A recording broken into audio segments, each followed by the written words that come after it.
to start things off. Okay, there we are. We are official now. We're officially recording, and here we go. Well, good evening, everybody. I hope folks are doing well and trying your very best to stay healthy, mentally, physically, emotionally, spatially, geometrically, whatever. Um, and because, yes, it is definitely that time of the semester where it is so easy to get kind of bogged down in things. Because here we are, believe it or not, at week 8 of the It definitely doesn't semester. feel like it. I know it's crazy. It's crazy how quickly this semester is going by, and yeah, right there, Luisa. Okay.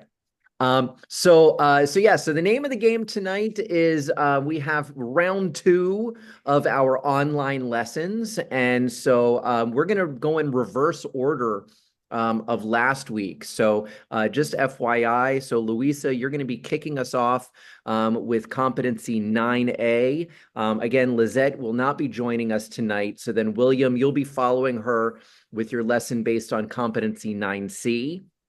Emily will be competency 9D. And last but certainly not least, we will have Maria with our lone lesson on competency 10, focusing on 10B. So competency 10 is kind of a strange one. It's sort of like they needed like another one in there, just to sort of have things nice and even, Maybe, because yeah, maybe they wanted to even it out. yeah, it's very strange because there are aspects. I mean, there are things that are different in 10A in 10 as opposed to 7, 8, and 9, but there's also a lot of crossover, especially when you think about things like conservation of energy and things of that sort. Um, but before we get started, a couple of quick housekeeping items, as always. So as we mentioned, this is week 8. And so a couple of things that I want to make sure to mention to you. First and foremost is that if you have not gotten started with it yet, you need to get started with your critter inquiry project. Okay, hang on a second, William. Okay, because the 5 minute summary, the 5 minute video that you're going to be creating and then submitting is due week 16. And you need 8 weeks to be with your, if you're going to be on Team Mealworm, you need 8 weeks for that. And so really, if you are not starting by today, you're just not going to have time to wrap it up and do everything that you need to do for the time that you need to do it in, and then submit it, submit the final product at night, when it's due. Now, if you decide to do Team Butterfly, that's a little bit of a different story. You still have some wiggle room, but again, we're really at the point of no return when it comes to Team Mealworm. William, you had a question. Yeah, I was gonna say I got the butterflies about a week ago, and I've already got five happy chrysalises hanging from the cup top already. And Excellent. I was like, I was gonna ask you, take, does it normally go that quickly? They butterflies are going to do what they're going to do. Okay, it's like honey badger. Honey badger is going to do what honey badger wants to do. So those butterflies, I've got no control over them. Yeah, Luisa, I what's mean, up? granted, they still have to, I still have to unscrew the top and put it in the case and then put it in the enclosure and wait. Right. But I was just surprised by how quickly they got from little caterpillar. I mean, they grew about like half an inch every day. I was like surprised how quickly they were getting big. That's hey, that's okay. And even if they're in a chrysalis, you should still be doing observations Yeah, of them because not to spoil it, but the chrysalises will change as they develop. yeah, Luis, I've been what did noticing. what did you have a question or want to share about? Oh, last night I noticed that I started they start turning into beetles, like or the Oh, little. whatever they are. Oh, the I was like, what mealworms. is that in there? I was like, why is it moving like that? And why is it black? And I seen two of them and I was like, oh no. So they change. Yes, they become the darkling beetles. So that's Yeah. awesome. That's I saw awesome. brown And ones and too. just because they change into the beetles or become butterflies, that doesn't mean that things are over, because remember, it's the adults that then go on to lay the eggs. So you might actually get to see that happen as part of your observations. So just a reminder, William and anybody else that's on Team Butterfly, is that when those 4 weeks are up, you can just release your butterflies. Let them go. For those of you like Louisa, if you're on Team Mealworm, please do not release those into the wild because they are invasive species. So if you have a friend that has lizards, you can give them to them, or a friend that has chickens, you could give it to them. Otherwise, you can put them all into a container and put that container into the freezer, and that will put them to sleep. And then you can dispose of them as you see fit. But they are an invasive species. They're a non-native species. And so we don't want to encourage that. And that's an important thing to talk about with your students. I think that's something that doesn't get talked about often enough in places like Texas. Certainly when I lived in Hawaii, we talked about invasive species all the time, Mhm. because there's a lot of rules and regulations about the kinds of foods and animals and things like that, that you can bring. But in Texas, we don't talk about it very much, but it is still a big issue. Things like the apple snail, certain types of fish, are really becoming Yeah. invasive. Yeah, William, what's up? I was gonna say, snakehead is definitely a big factor right now. Yeah. So those are important conversations to have with students, especially because of so many things available in pet stores and things of that sort. So that's housekeeping item number one. Housekeeping item number two is, sort of along those lines, is that, one of the other things that you should be getting started with, sooner rather than later, is the reading sets. I know some of you have gotten started with it. Don't panic when you see the reading sets and the list of all the readings. Okay, you're not reading everything. You're reading at least one, if not two, required readings, and then from the rest of them, you pick one. And so even if there's two required readings, it's still only one video. You're not doing separate videos for them. You're doing one video to rule them all, and then you choose one other reading to do. So I do want to encourage you to get started with that. We still have time, so you can do like one per week or one every other week, and you should be okay.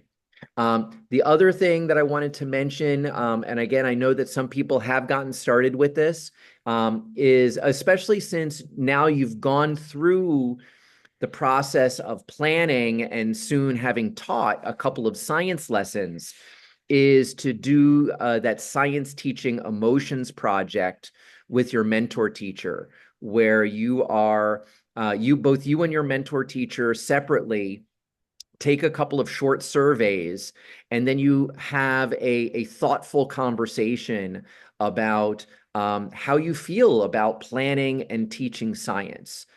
Because a lot of times, elementary teachers, as we've talked about, they don't get a whole lot of time to teach science.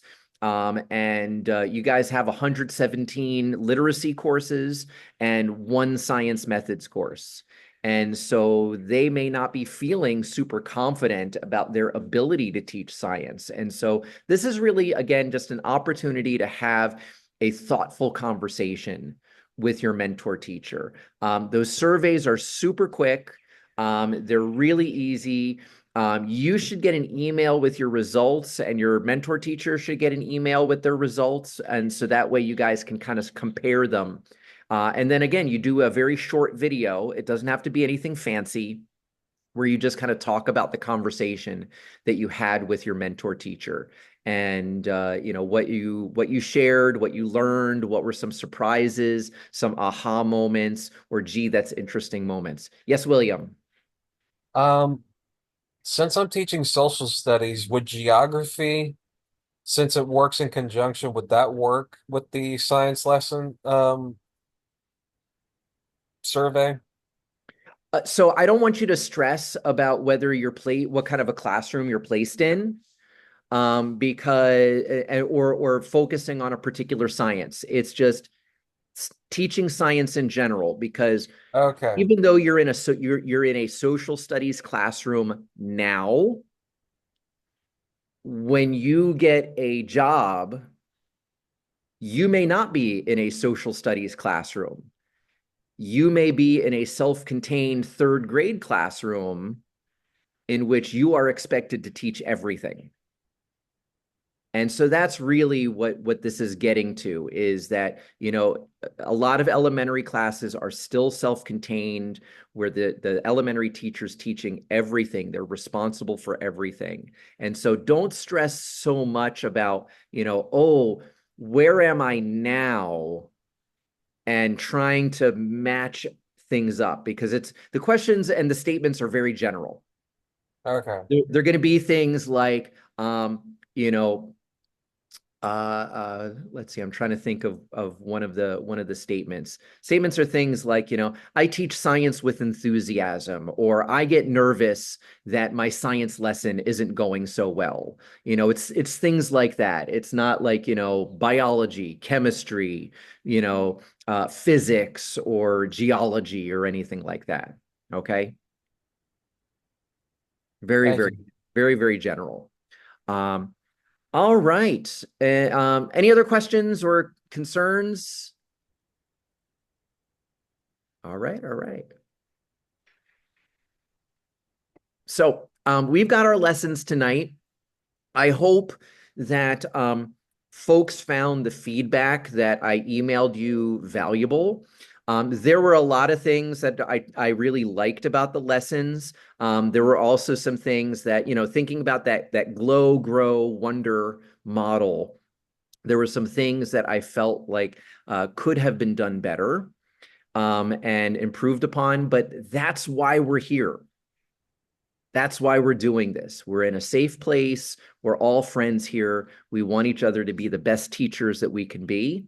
And my kids hate it when, a coach or whoever points out to them something that they did wrong. And so I always have to explain to them, well, when somebody does that, it's because they want us to be better.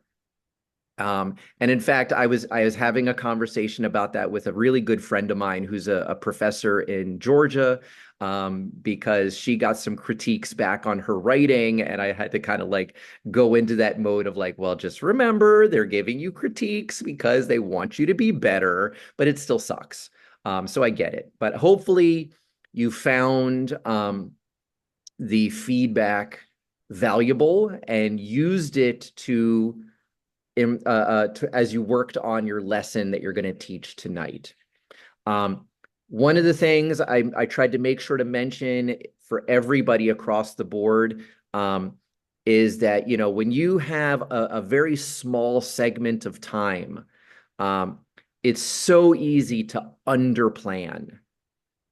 And you want to make sure that when you have only 15 minutes or 20 minutes or even 5 minutes, that you are using that time that you have. So you almost still want to overplan rather than underplan. And so I want everybody, before you teach your lesson tonight, to just take a deep breath and relax. I know that 20 minutes goes by really quick, okay? Especially when you get teaching. I mean, here we are. It's almost 20 minutes already since we started class. And so, it does go by fast, but just relax, enjoy, and again, we are all here to support each other. Now, something different we're going to be doing tonight as opposed to last time is, in between each lesson, we're going to take some time for you guys to provide each other with some feedback through a Google form that I've created. And so I have a link that I'm going to share with you after Louisa gets done with her lesson. She's our first lesson. And so we'll take about 5 to 7 minutes for you guys to provide feedback on her lesson. And we'll do that for each of the lessons tonight. And the reason for that is because even though I know you guys really want instructor feedback, there's a lot of research out there that shows that students take and internalize peer feedback much more than instructor feedback. And so I want to give you guys the opportunity. And I also realize that because we're such a small class, it can be hard to verbalize some of the critiques that you guys might have about each other. And so this creates a way for you guys to give some critical feedback, positive feedback. Nobody has any problem with that. It's the other side. It's the critical feedback that people sometimes have challenges with, especially in a small group. And so that way, this gives you guys the opportunity to provide that feedback in a semi-anonymous way. I mean, it's a small group, so I mean, how anonymous is it going to be?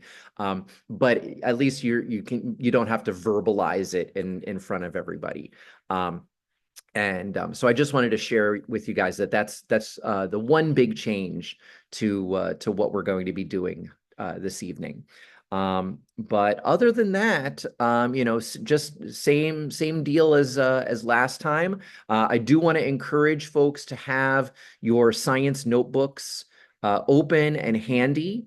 Not only for jotting down things that you really like about a lesson, some things that maybe could be done better, any wonderings that you might have. But then again, a reminder that all of these are based on science competencies 9 and 10. And those are the competencies that make up the core subjects exam, hint, hint, wink, wink, nudge, nudge, that folks need to take. And so, I do want to encourage you to take notes as the lessons are going on. And that's something important for all of the teachers to remember, is that if you go through your lesson, you have 20 minutes and you blow through it in 6.5 minutes, um, you might have left some folks behind as they're trying to jot some things down about whatever your topic is. So, but with that, again, does anybody have any questions before we get started? Okay. I will be playing timekeeper, just like I did last time. And as we get there, I'll give signals like, 10 minutes, 5 minutes, 2 minute, 1 minute, stuff like that. And, yeah. So Louisa, do you need any time to get yourself situated and set up? Nope, you're ready to go? Yep. All right. Well, I am going to turn things over to you. And so everybody sit back and get ready to participate in what I'm sure is going to be an amazing lesson focusing on science competency 9A. Okay. Um, can everyone see my screen? I hope. Yes. Okay. Hopefully do it this way is gonna be better. Give me a second. I'm just doing this. Okay, so I have energy interactions. And I'm not clicking everything. So that's competency 9. The teacher understands energy and interactions between matter and energy. Understands conservation of energy and energy transformations, and analyzes how energy is transformed from one form to another. So like potential, kinetic, mechanical, sound, heat, light, chemical, and electrical. In a variety of everyday situations and how increasing or decreasing amounts affect objects. And to be honest with y'all, this was probably the worst part of science for me because I never got it until now. Literally doing this whole lesson, it was a lesson for me. So, because I didn't even know nothing about it. Um, okay. Let's see. So, question is, like a video. Can energy be destroyed or created, or does it change forms? Y'all can say it on the chat, or somebody can say it. I'll repeat it again. Can energy be destroyed or created, or does it just change forms? If anyone wants to take a guess. Questions? Questions? That's fine. So, so you look at this ball right here that's being dropped. It's kind of like I have my own ball, but I decided to get this one just because it's cute and it's kind of shaped like a ball. So if I drop it, it could be from any height, whatever. I don't know. Does anyone want to take a guess where they think the potential energy is as they drop the ball?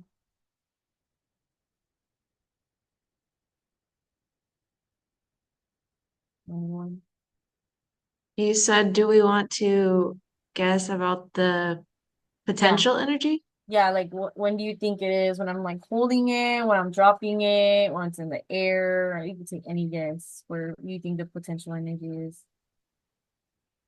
I think I feel the stupid. I forgot what potential energy is. Don't worry, I was on the same page. Or the kinetic energy, either one. Oh, um well, maybe when you drop it, more kinetic energy, and then when it's not dropping, then potential energy. Yeah, okay, that was a good guess. So, potential energy is usually at the top, so whenever I'm holding it, and then as I drop it, that's where it turns into kinetic energy as it like falls. Um, Here's my objective. Because by the end of the lessons, we should be able to understand the law of conservation of energy and identify and explain energy transformations, like potential kinetic energy, mechanical, heat, light, that's usually I think only those two though. I mean those four. My bad. I should erase that. And analyze how increasing or decreasing energy affects objects in the real world situations. So now I'm going to show y'all let me see. I'm gonna stop sharing my screen real quick. And then I'm going to put on the chat a link for a video to y'all for y'all to watch. It's a quick video.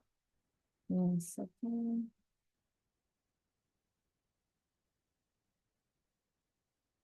And then when everybody gets the chance to watch it, it should be like it's literally 2 minutes, so I'll calculate about like 3 minutes.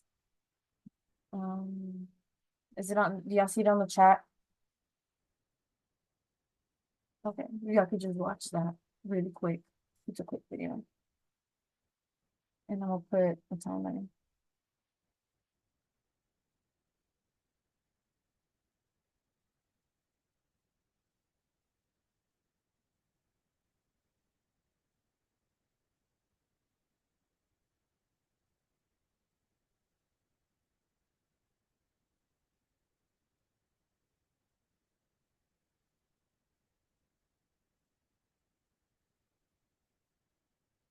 did you build one of these already, Luisio? Get into it. I did, but I'm gonna redo it again until I know.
Is anybody still watching the video?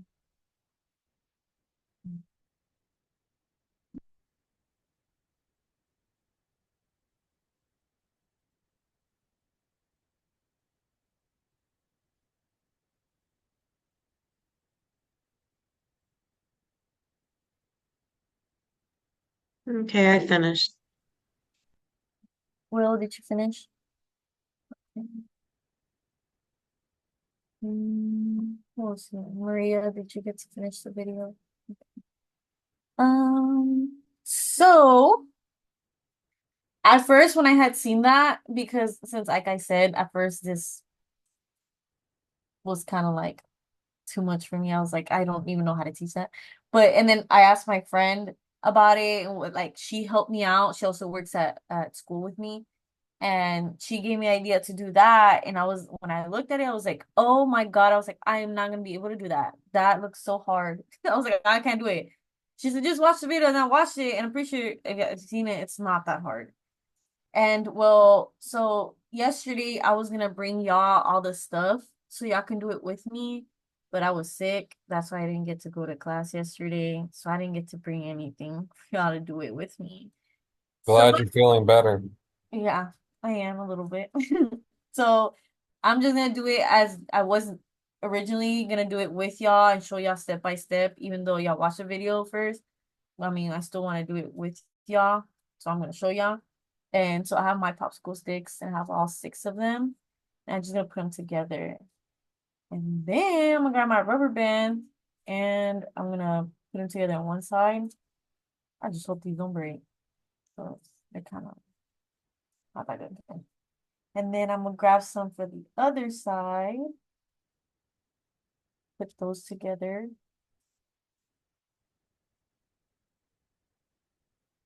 So it should look like this. I have one on the left, one on the right, towards the ends. And then I'm gonna grab one and put it right in the middle. And this part is a little bit tedious. You're gonna put it across. So you have to do all that just to put it on one side. And then but you have to hold it because you let it go, it's gonna move. And as you hold it, you're gonna put it on the other side to make the cross.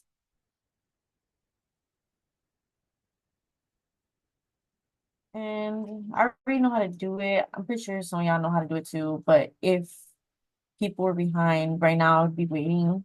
That way you're not left behind and you do it correctly and at the same pace as us. So it should look like this. And then this part is a little hard, which I usually use something, but so now you have to put the other one in between the rubber bands like this. Pretend that cap is not there right now. It's because I redid it. So you're gonna put it in between those rubber bands, which I use. If we were at school with the kids, I think they can just use the pencil if they can't lift up the rubber bands to put the popsicle in there, the popsicle stick. But now there's both of them. Mhm. And then they're gonna grab one side and put it together and put a rubber band on that too.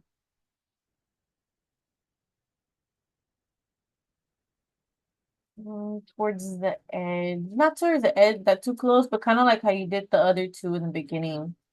So it should be like that on just one side. And you're gonna leave the other side alone, so it should look like that. And then they're gonna have a bottle cap and they're gonna glue it. And I already glued mine just so I didn't have to wait in front of y'all for it to dry. But and you have to leave a little bit of space, and the reason why, so you can do that.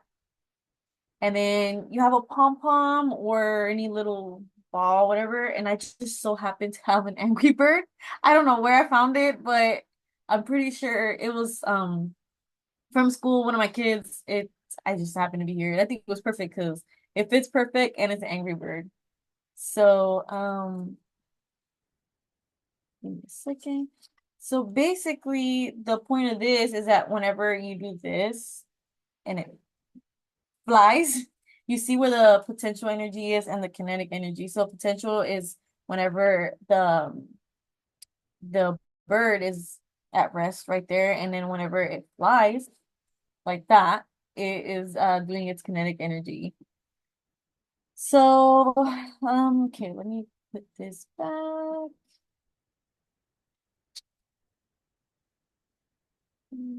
This one. Okay. You can see my screen, right? Yeah, okay. So as I mentioned earlier, I think I did, I don't remember, I'm pretty sure I did. No, I probably forgot, but energy doesn't disappear, it transforms from one form to another. So and it cannot be created, destroyed, only transformed. So that's called conservation of energy. So if you're like writing your notes right now, I would definitely write that down. And different forms of energy are potential, kinetic, mechanical, sound, heat, light, chemical, and electrical. And right now, I just showed y'all potential and kinetic with the doing the catapult and showing y'all how it worked with the ball. Now, so the thing about whenever I was showing y'all the catapult also before I go on to this one is that so how to explain. So with the ball, the higher I have it, like if I increase the height, it's the more potential energy it's gonna have. And then the faster it goes, it's gonna be the greater kinetic energy it's gonna have. And then with the that's the same thing with this one, the ball, like I had showed y'all earlier. And then there's like if I show y'all roller coaster, which see in that little small video. At the highest point, so right when it's at the peak, that's the maximum potential energy it has. And as it goes down and it gives its flight down, that's where it transforms to kinetic energy. So at the top, very top of the maximum peak of it, that's the potential. And then once it goes down and takes its flight, that's where it turns into kinetic energy. And then, okay.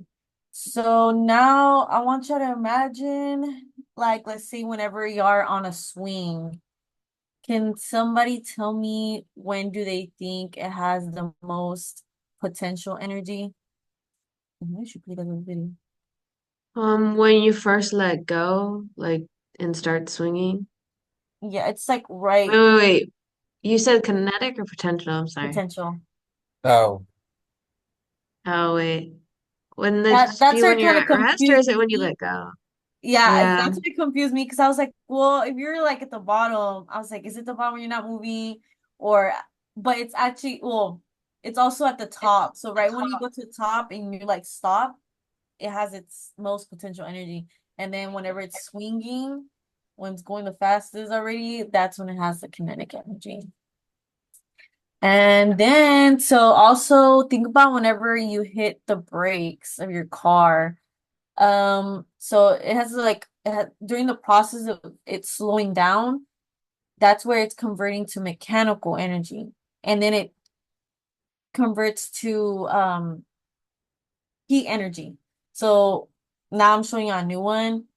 So whenever you're like hitting the brakes and you're slowing down, it goes from mechanical to heat energy because of the friction it has.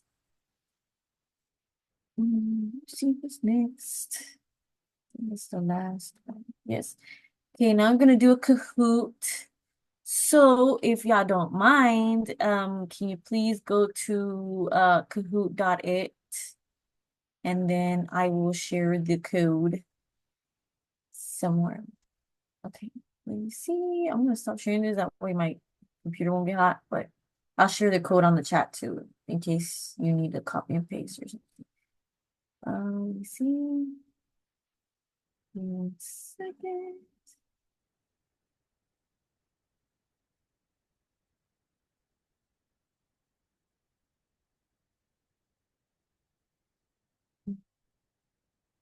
It's loading. Okay.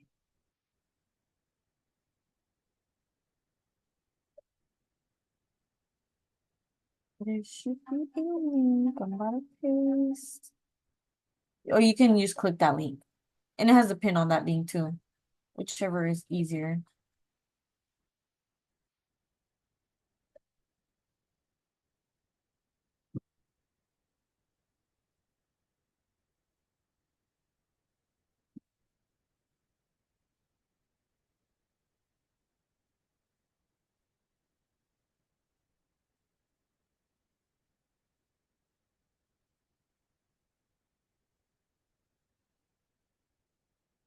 Okay. I'm guessing that's okay, yeah, that's it because Liz is not here. Hold on, let me see one. I'll start it. We're running out of time. Okay.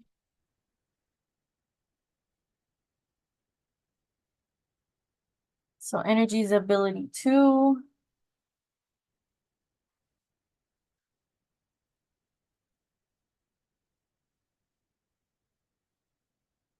Mm.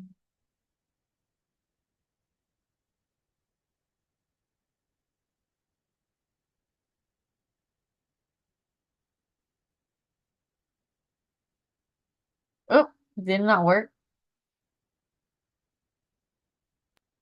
I think it's having the same problem that happened with me, where you have to share your screen for us to see the question. Oh my God. Okay. Let I me know I don't like Cuckoo because it messed me up that last time. yeah, okay, let me do that right now. Let me get that work. You can see it, right? Okay, I guess I'll try that. Let's see.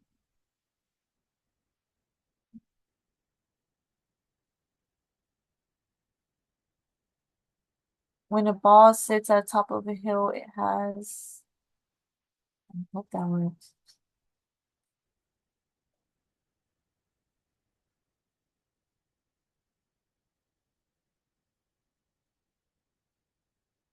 Hmm.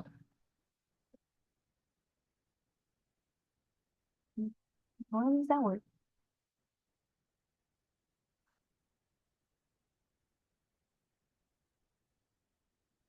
When a toy car rolls down a hill, it has.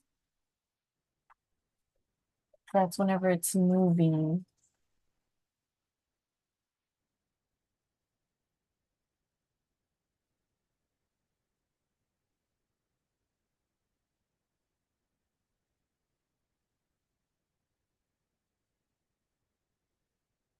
Batteries, food, and wood are examples of. I didn't really, well, I did kind of talk about this one, not as much, but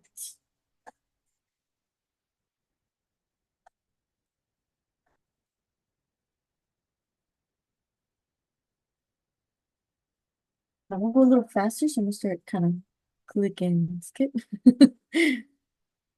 Just so I can get those last two out of the way. Mechanical energy comes from things that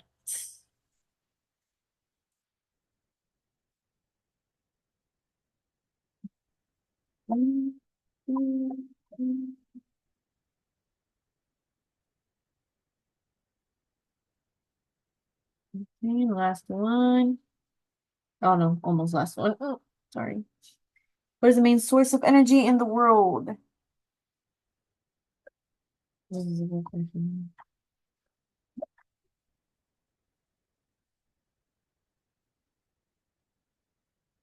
Skip over just so I can finish quicker. Wind, solar, and hydro water, as in water energy, are examples of.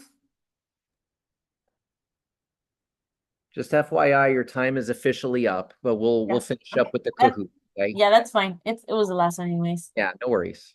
All right. And that was it anyways. So that was the end. Okay.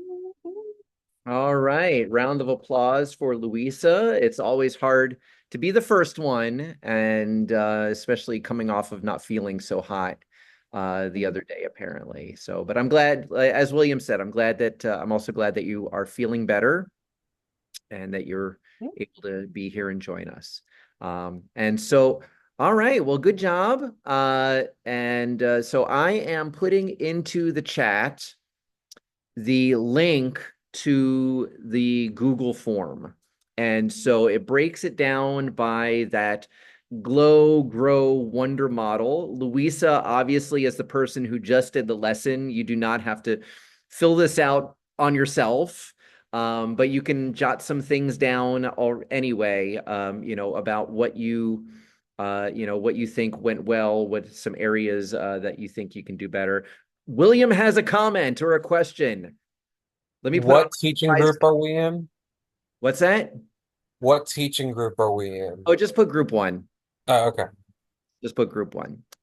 So yeah, because my larger classes, we organize things a little bit differently into some different teaching groups. So just put teaching group one. So I'll put some time on the clock here and let you guys work on this, and then we will have William with his lesson. So I'm going to put 7 minutes on the clock, and we'll take a temperature check when folks, when that timer is up.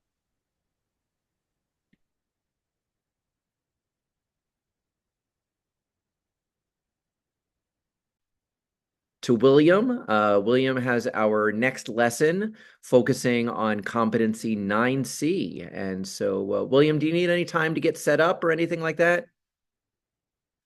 All right, I'm going to turn things over to you. Class is yours.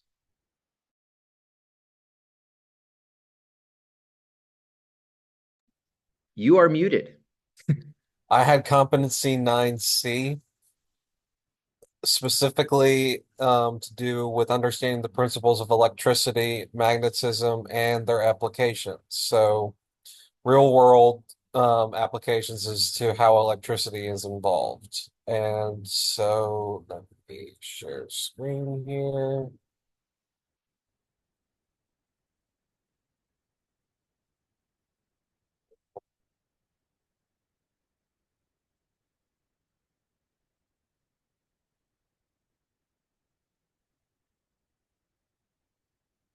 Okay, so can everybody see this? Okay. So this is going to be mainly about circuits. And before we get into the activity that I had in mind, let's do some quick vocabulary. First things first, hello from me.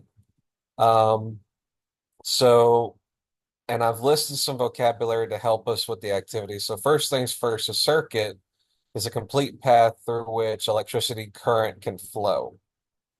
Current is the flow of electricity charge through a conductor, typically measured in amperes.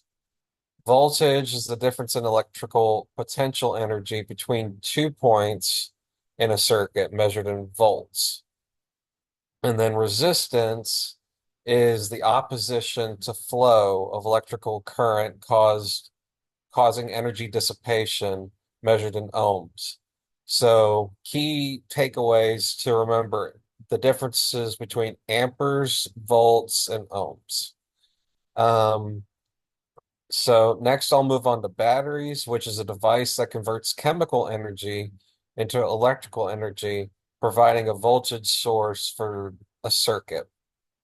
A conductor is a material that allows electrical charge to flow through it easily, such as, for example, copper or aluminum. An insulator is a material that resists flow of electrical charge, such as rubber or plastic. That's the reason why when you put a metal bowl or even ceramic into a microwave, it typically is a bit hotter than if you put something, for example, like a plastic bowl in the microwave. Next is ammeter, which you're going to need to know for the activity, and it's an instrument used to measure the current in a circuit, which is different from a voltmeter, which is an instrument used to measure the voltage across, again, as I said, 2 points in a circuit. And there are two different types of circuits. A series circuit, which is a circuit which components are connected end to end so that the current flows through the component in a turn. A parallel circuit is in which components are connected across common components, points, or junctions, providing multiple paths for current, which is typically what is used mostly around you. A series circuit, not so much. That just is a continuous cycle, if you will. A load is a component or device that consumes electrical energy, such as a light bulb or a motor. A switch is a device used to open or close a circuit, controlling the flow of current. Reason why when you flip a switch on a light or anything, that's why it goes out and goes back on. And then a short circuit or an unintended low resistance connection. Basically, it's what you don't want to happen with anything to do with electrical current. And I'll show that to you in a moment. So first, we're going to talk about how we're going to build circuits. Before we get into that, there's one thing I need to mention. So, and granted, this is not a reference to AC/DC, the band. I just want to point that out there. So the reason why you need to know the difference between AC current and DC current is because the lab that I'm going to show you works on both ends. So AC alternates direction while DC flows in one direction. AC can be easily transformed to different voltages, making it ideal for long distance power transmission. DC is more stable though, and it's used for low voltage applications. The reason for that is AC powers household appliances and large scale power grids. DC, more or less electrical devices and electronics, and something that has to have constant voltage going through it. And then, as I was saying earlier, why is AC current and DC current important? It's because you have to, in a sense, know the difference between the two labs. Granted, there isn't really that big of a difference for the lab that I'm about to show you guys, but anyway. So let me stop sharing for a moment, and then I'm going to put into the chat the specific lab that I want you guys to go to. So give me a moment. Okay, I just put it into the chat. Y'all should be seeing it soon. And in the meantime, I'm going to share screen again so that way I can show you guys the issue that I was claiming earlier with short circuits. Okay, can everybody see this? Okay. So while y'all are booting up y'all's circuit lab, what I'm going to do is show you the issues with a short circuit and the reason why it's not a very good thing. So this is the wire, and this is a battery. And what we're going to do is we're going to move this over here for a moment. We're going to connect these wires together and form a basic circuit.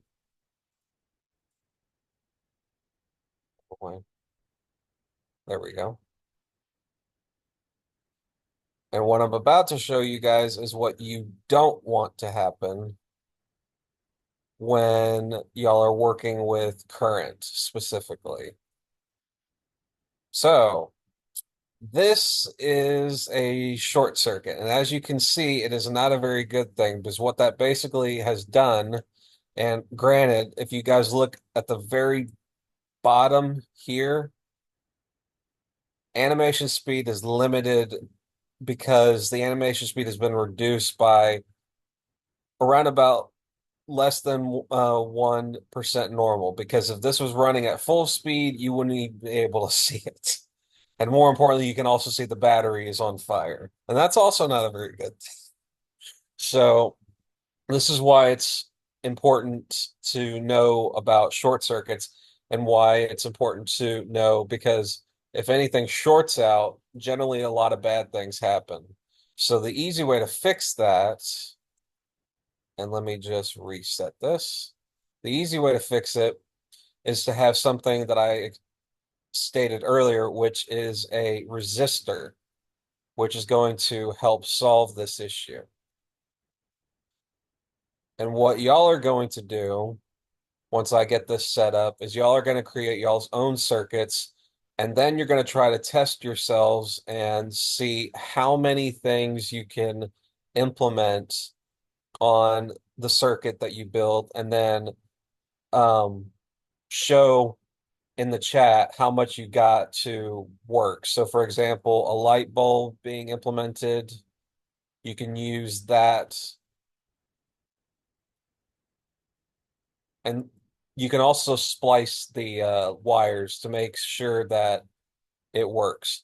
And the other cool thing that you can do, oh, come on. Yeah. I was going to say the other cool thing that you could do, let me see. Nope,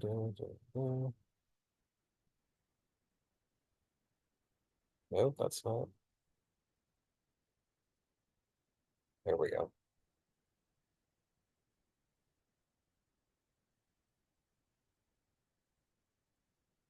Ah, there we go.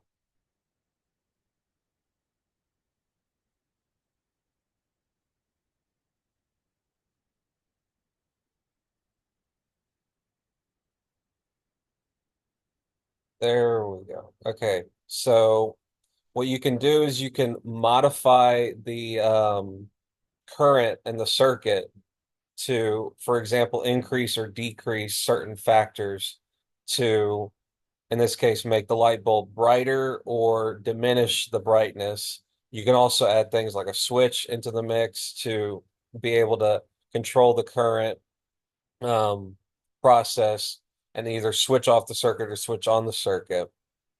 And so for the next few minutes, I want you guys to just fool around with it. And then in the chat, once y'all are finished fooling around with it, demonstrate some of the things that y'all were able to come up with. So, any questions so far before y'all get started?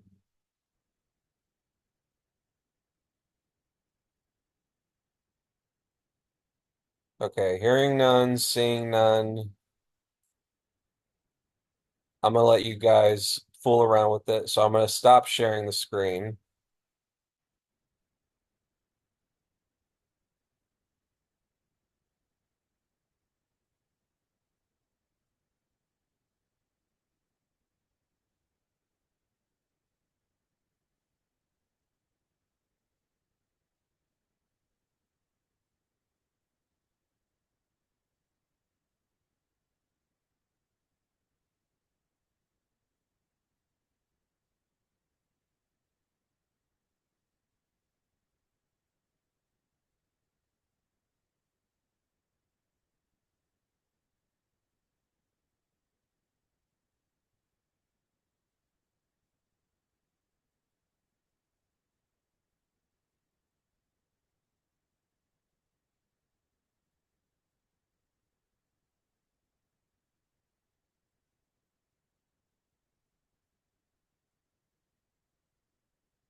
Also, one quick thing before I forget.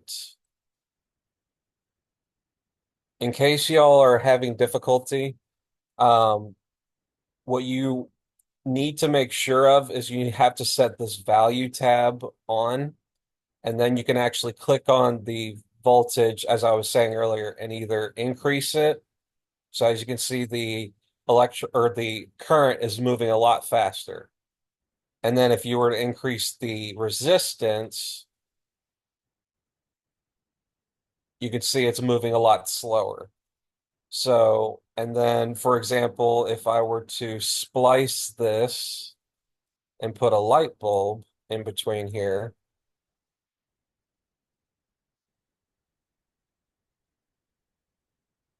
if I were to diminish the resistance, you can see how much brighter it is due to the amount of current that's now flowing through it. And then, as I was saying earlier, if you were to add a switch,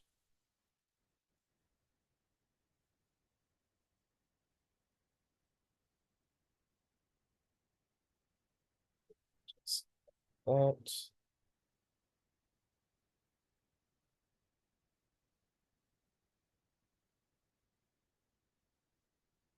and now you can turn it on and turn it off. Turn it on, turn it off. So it's a really cool thing to fool around with and being able to work with the circuitry and everything. And as I said, y'all can mix and match whatever y'all want to do. So, but those are the main things that I was going to show you guys. So I'm going to stop sharing for a moment. Okay.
Did anyone see the additional items at the list? For example, the coin, the paper clip, the eraser, pencil, hand, and the fuses yet?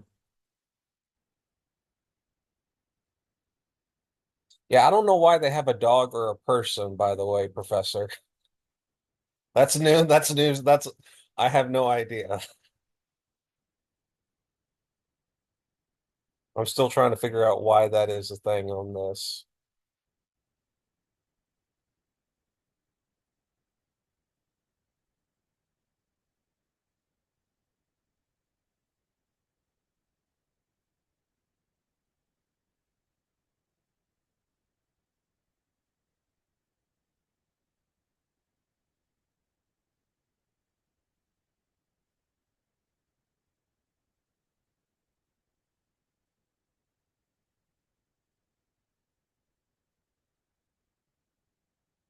Luis, are you doing okay?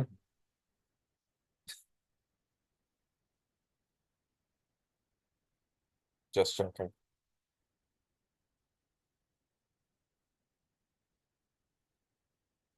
Okay, so why don't you guys share what some of you guys have created in the chat?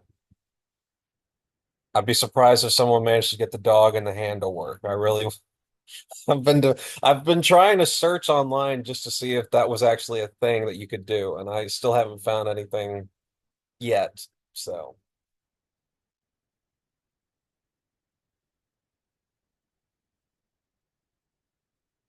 Well, I started off easy. So I started off with the light bulb. And then whenever you told me that I could change the voltage, that's I was like, is this supposed to look like this? I was like, I feel like it's not even bright. But I was like, I've never even used it, so I don't even know if it's supposed to be bright or not. And then whenever he told me to do that, I was like, oh, okay, that makes more sense. Then it was like really bright, and it was like the thing was moving really fast. I'm like, Yeah. that's what it looks like. And then I just switched it up to like random things, like the paper clip. Yeah, I mean, Tap. depending on how you set the voltage and the current, like I said, you can modify it to make it more or less. Mhm. So, but yeah, it's also important that you have a resistor in there because you don't want to blow up the battery. But I think I'll wait until Maria gets back and see what she came up with, and then I think I'll wrap it up. But just as an aside, the reason why the battery malfunction happens is due to that short circuit. But I'm also very glad that this lab is actually a thing because the alternative, I've actually seen in a science class where someone did in fact blow up a battery and scorch a desk underneath. So it's n not exactly a very safe lab if you do it incorrectly, which is why it's important to have, as the professor said, those safety measures in place, which we've discussed in a previous assignment. So, okay.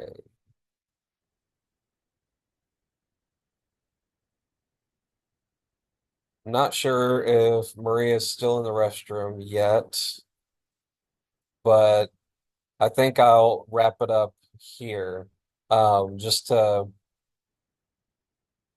give you guys time to ask me questions and feedback afterwards. So, Professor, I think I'm going to turn it back over to you. All right. Thank you, thank you, thank you, William. Let's give William a round of applause for his lesson. And so what we'll do is just like we did before, I will put it back into the chat. Is I'm going to invite everybody to provide some feedback about William's lesson. And I will again put about 7 minutes on the clock. I will pause the recording, turn off my video and everything like that. William, obviously, you don't have to do it about your own lesson, but you should be jotting down some thoughts, some things that you felt were really good about your lesson, some things that you felt maybe could be done better or differently, because you will get a chance to do some reflecting a little bit later on. So I'll let everybody go ahead and work on that peer feedback form, and I'll see everybody in a few minutes. So I apologize if you're still working on providing some feedback to Emily, but in the interest of time, I want to roll into Maria's lesson, which again is our last lesson for this evening, and we'll focus on competency 10B. And so Maria, the class is yours.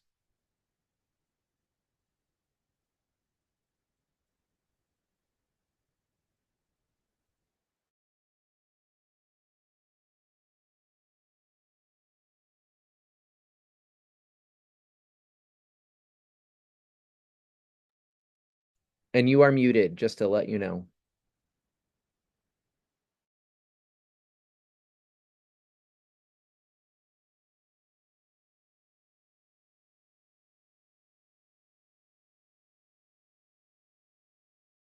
Okay. Can y'all hear me and see me? Okay. So energy transformation and conservation. Basically, you, the student, will be able to recognize that energy can change from one form to another and identify energy transformations in everyday life. So we create energy from our body. Everything that we do has to do with energy. Even if whenever you go to run, you are making energy, you're creating energy. If you take a walk, even whenever you're sleeping or reading a book, you're creating energy from your body to have energy to stay awake and read the book.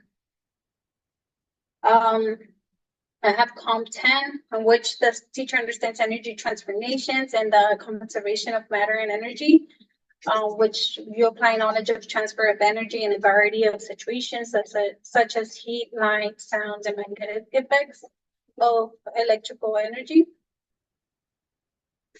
So energy is the ability to do work, like I just mentioned, is whenever the energy has to do with everything. So you moving around, it's creating energy using your own body to move around.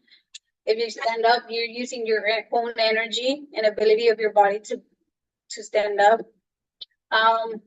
So to start off with,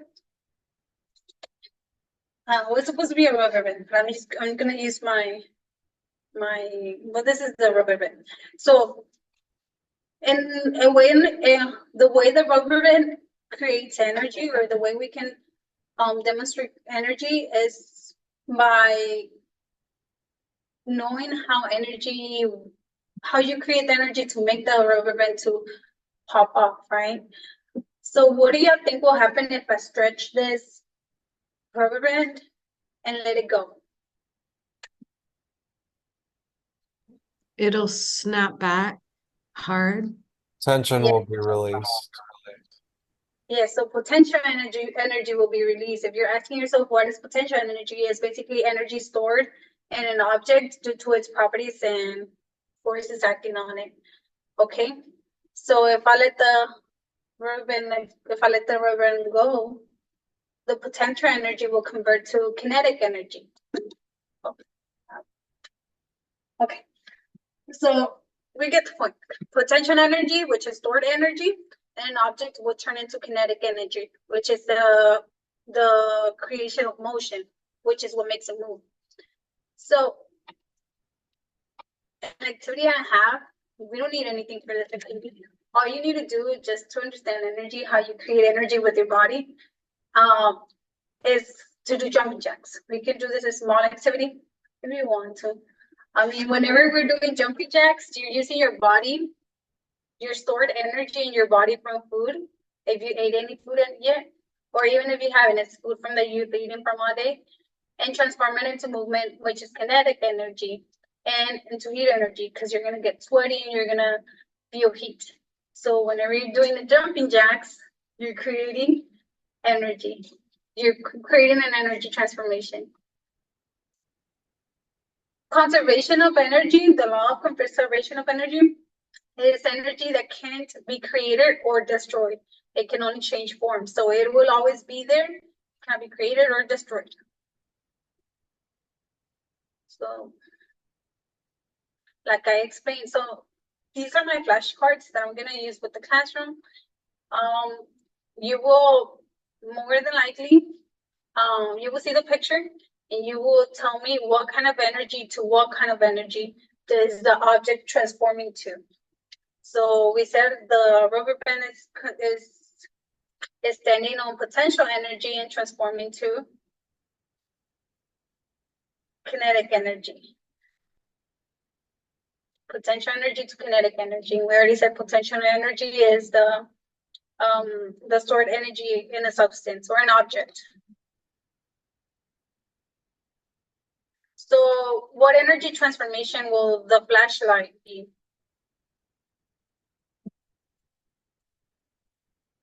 Think about chemical energy. The phones inside of what's inside of the phone is the battery, right? Oh, like the batteries?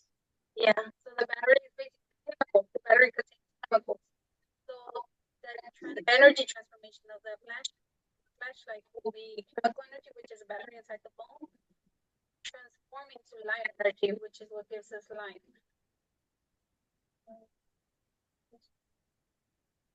So this is chemical energy to light energy.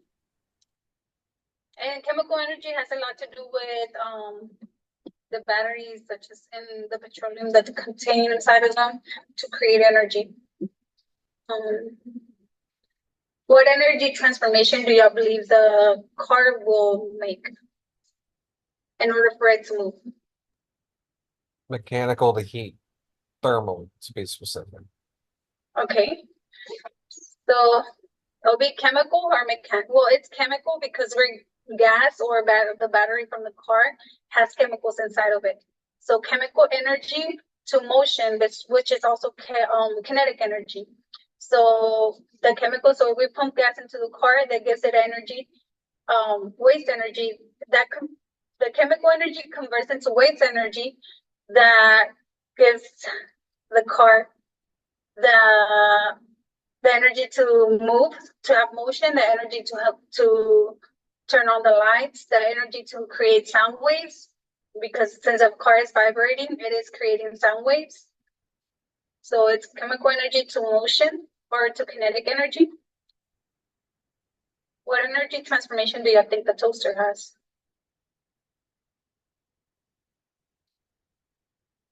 It will be electrical energy to heat energy. So if we connect the toaster to the electricity of our homes, that's the only way that it will create heat for the toaster to be able to toast the piece of bread. So the toaster needs heat, and the heat and the place where it will get heat from will be from electricity. So electrical is the energy we use to power our substances or our devices or our everyday use of objects. And finally, the energy transformation of a phone. What do you think? What energies transformations will it have?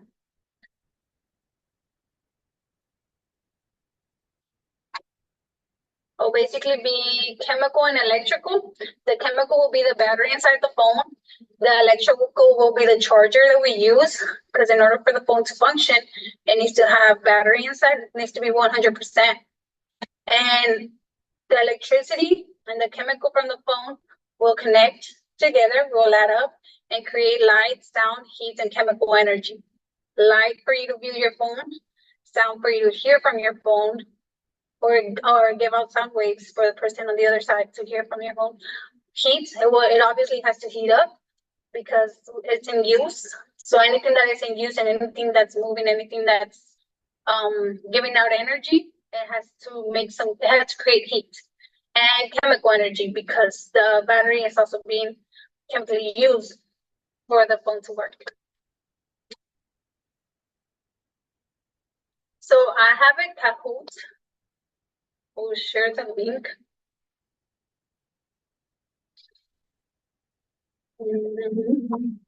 So I guess y'all can, let me just post it.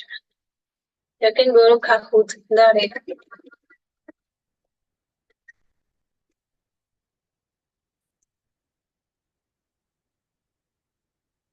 And you'll be able to view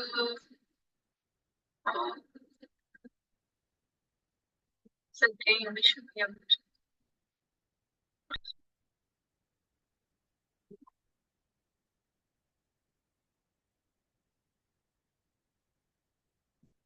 So meanwhile, did we understand how the car creates energy, has energy transformations? So if we pump the car fully of gas, it has 100% of gas for it to use and for it to have motion. If we're wasting 40% of the gas, the chemical goes down and it's creating heat energy. ¿Dónde está?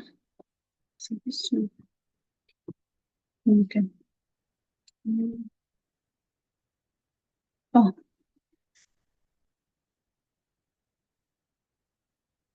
Okay, so this is a game pen. I don't know if can everybody view it?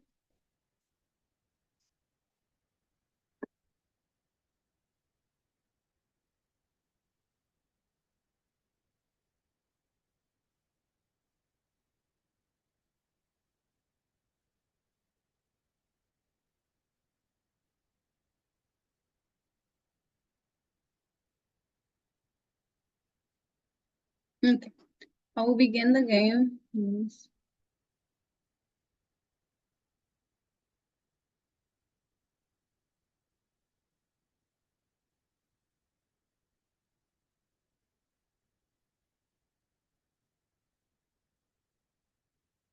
So the ability to do work is called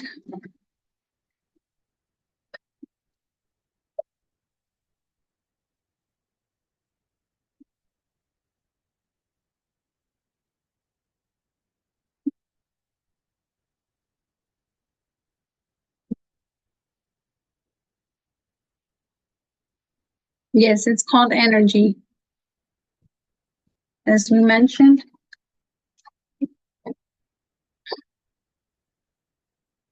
When you're doing jumping jacks, where do you get energy from?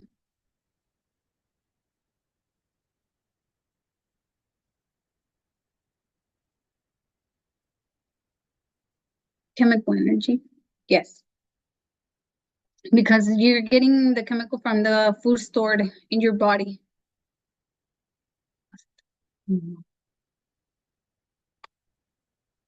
Okay, kind of goes. Yeah, it is chemical. Sorry.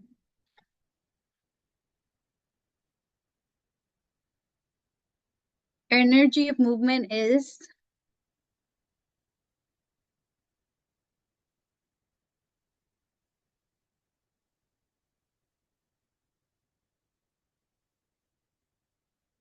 it's kinetic energy because kinetic energy creates motion, it creates movement.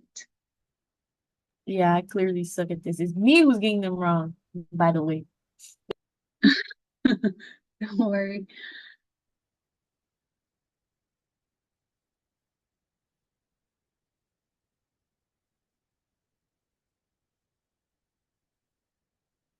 A car uses chemical energy to convert to motion. Is it true or false? Yes. It needs the chemical energy from gas and from a battery. And finally, what energy conversion is happening when you're using a toaster?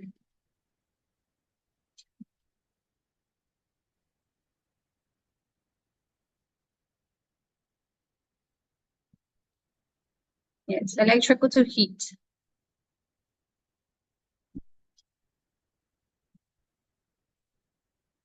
Okay.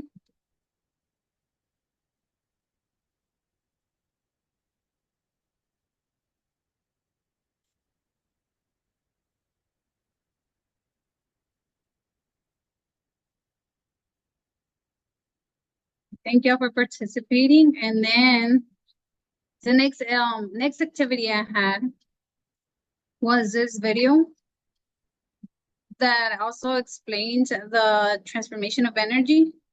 I will post it in the group chat. It should start you like a minute 1:15. And it basically explains how how a car functions and creates energy to travel. It should take them 3 minutes only.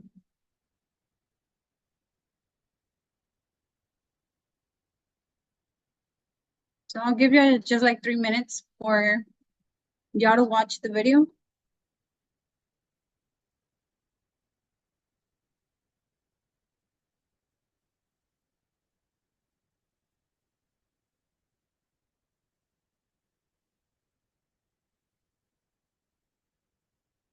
Or I can just play here, I think. Hey, what's going on, guys? We'll be studying energy transformation. Are you able to view? Things to happen. We need energy. Are you able to view and listen to the video? Energy. Oh, what's going on? Sorry. And even just laying down on the bed, reading a book, we need energy. Energy can either be created or destroyed. It can only be transformed from one form to another. This is called the law of work.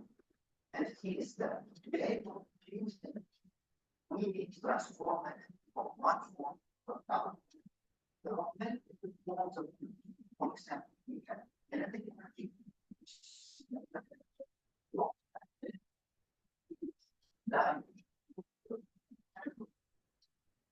If we go down and even look at the problem, we can see that the problem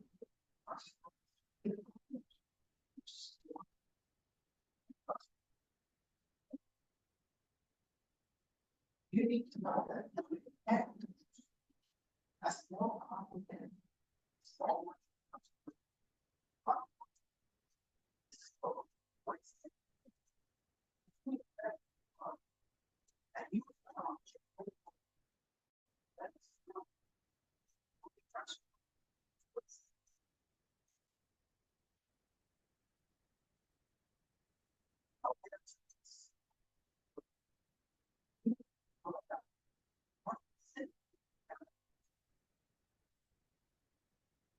So pretty much it's basically what I explained.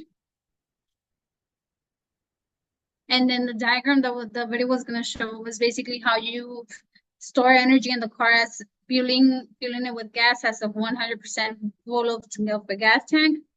And if you rest 40% of the energy that it's using, it's going to be stored with 60% of energy left for the car to stay in motion. My last activity is this exit ticket. It's in your pod activity in which you will, in a complete sentence, if you can just think about and reflect what energy transformations do you create in your day-to-day. So just think about a small or not small. Just think about what energy transformations you have day to day. And it should be able to let you interact in the near part discussion.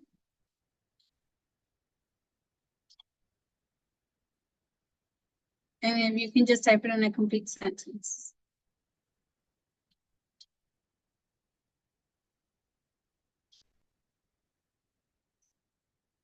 Is it allowing you to type?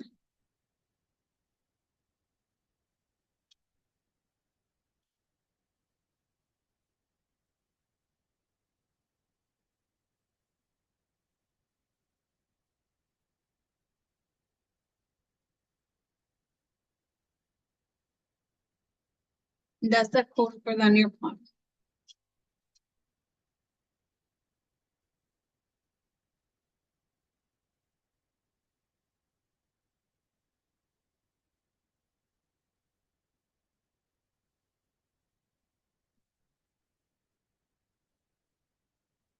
I mean, if it's not allowing you, y'all can share verbally with me what energy transformations do you create in your day to day? We can start off with William. As far as one type of energy you create in your day-to-day life, I would say one of them is kinetic because of our bodies are most of the time in constant motion. So I would say that's one of them. Thank you. What about you, Emily? I think it was the chemical to kinetic because you were talking about the chemical as food, right? Yeah. Another one is doing electrical to mechanical because you use like appliances throughout the day, like blender and washing machine, stuff like that. Yeah. Or even our phones. We use our phones daily, day to day. So we do chemical plus electrical, which allows us to have a fully charged phone. And well, that's pretty much it of my lesson. Thank you. Very good. Let's give Stop sharing. Maria a round of applause. Very nice. All right. Well, good job, everybody. And so here we go. One more time. And we'll provide some feedback about Maria's lesson. Again, obviously, Lizette is not here with us this evening. And so what we're going to do is next week, we'll meet online again. And with any amount of luck, I'll double check and to ensure that she's able to join us so that she can do her lesson online as well. And so just as a heads up for that. And so what I'll do is I'm going to pause. Actually, I'll just go ahead and